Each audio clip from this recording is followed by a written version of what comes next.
Assalamualaikum warahmatullahi wabarakatuh. Berjumpa kembali di 1001 Ide.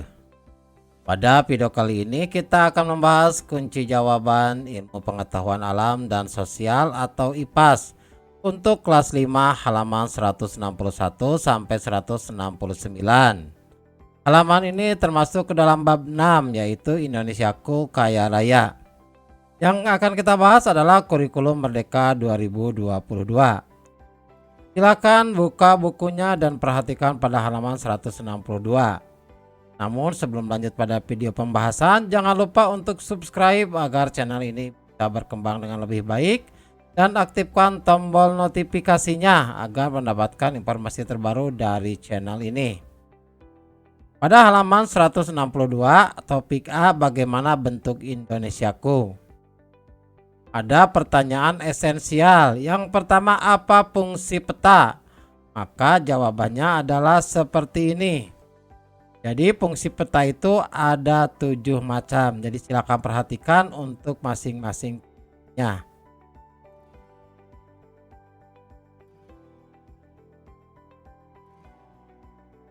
Selanjutnya pertanyaan esensial yang kedua, bagaimana letak dan kondisi geografis wilayah di Indonesia?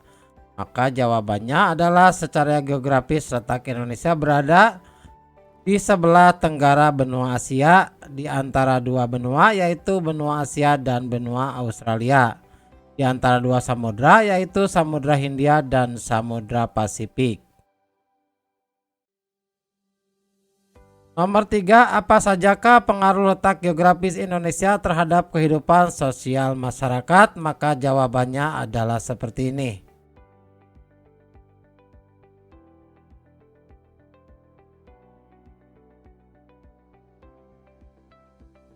Selanjutnya pertanyaan nomor 4, mengapa Indonesia disebut negara kepulauan? Jawabannya adalah karena Indonesia memiliki banyak pulau, di mana terdapat 17.508 buah pulau yang tersebar dari Sabang sampai Merauke. Nomor 5, mengapa Indonesia disebut negara maritim dan agraris? Maka jawabannya Indonesia memiliki wilayah laut yang luas sehingga disebut sebagai negara maritim. Indonesia juga memiliki wilayah daratan yang luas dan tanah yang subur sehingga disebut sebagai negara agraris. Selanjutnya pada halaman 165 kolom mari mencari tahu. Siapkan buku tugas dan carilah jawaban dari pertanyaan berikut di peta. Yang pertama, berada di sebelah tenggara benua apakah Indonesia? Maka jawabannya adalah benua Asia. Yang kedua, di mana Indonesia berada di antara dua benua? Benua apa sajakah itu? Maka jawabannya adalah benua Asia dan benua Australia. Pertanyaan yang ketiga, Indonesia juga berada di antara dua samudra. Samudra apa sajakah itu? Maka jawabannya adalah Samudra Hindia dan Samudra Pasifik.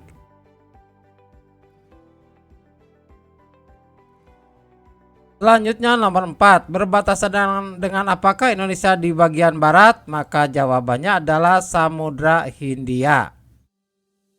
Pertanyaan nomor 5, berbatasan dengan apakah Indonesia di bagian timur? Maka jawabannya adalah Papua Nugini dan Samudra Pasifik. Untuk pertanyaan nomor 6, berbatasan dengan apakah Indonesia di bagian utara? Maka jawabannya adalah Malaysia Timur, Singapura, Laut Cina Selatan, Laut Andaman, Filipina, dan Samudra Pasifik. Pertanyaan nomor 7, berbatasan dengan apakah Indonesia di bagian selatan? Jawabannya adalah Samudra Hindia, Laut Arafuru, dan Australia. Pertanyaan nomor 8, Indonesia memiliki pulau sebanyak 17.508 pulau. Dilihat jadi jumlah pulaunya, apakah bentuk negara Indonesia? Maka jawabannya adalah negara kepulauan. Nomor 9, pulau apakah yang terletak di bagian paling barat, timur, utara, dan selatan di Indonesia? Maka jawabannya yang berada di barat adalah Sabang. Paling timur adalah Merauke, Yang paling utara Miangas dan yang paling selatan adalah Pulau Rote. Selanjutnya pada nomor 10, jika dibandingkan manakah yang lebih besar, wilayah lautan atau wilayah daratan Indonesia? Maka jawabannya adalah wilayah lautan.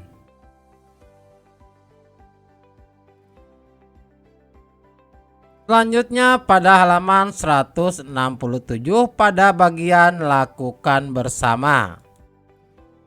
Memahami tentang negara maritim dan agraris. Silakan perhatikan teksnya di buku, kemudian lihat pada poin 3. Lalu lakukanlah diskusi untuk membahas pertanyaan berikut. Yang A, berdasarkan kondisi geografis, apakah Indonesia bisa dibilang negara maritim garis miring agraris? Mengapa? Maka jawabannya Indonesia masuk ke dalam maritim karena sebagian besar wilayahnya berupa wilayah lautan, dan termasuk ke dalam agraris karena memiliki wilayah daratan yang luas dan tanahnya subur sehingga cocok untuk bercocok tanam. Selanjutnya pada bagian B. Apa manfaat dan potensi yang dimiliki oleh negara maritim garis miring agraris? Maka jawaban adalah seperti berikut ini. Jadi untuk manfaat sebagai negara maritim ada 7 poin. Dan manfaat sebagai negara agraris ada 4 poin. Jadi silahkan diperhatikan oleh adik-adik semuanya untuk jawaban manfaat dari negara maritim dan negara agraris. Selanjutnya perhatikan pada bagian C. Apa saja yang bisa menyebabkan kerusakan wilayah maritim garis miring agraris? Maka jawabannya adalah untuk maritim, hal-hal yang bisa merusak laut seperti sampah, penangkapan ikan menggunakan bahan peledak, penangkapan liar, limbah kimia dan sebagainya. Sedangkan sebagai negara agraris, hal-hal yang bisa merusak tanah seperti kebakaran hutan, penebangan liar, limbah beracun, sampah dan sebagainya. D. Apa upaya yang perlu dilakukan untuk menjaga kelestarian wilayah maritim garis miring agraris? Maka jawabannya adalah sebagai berikut.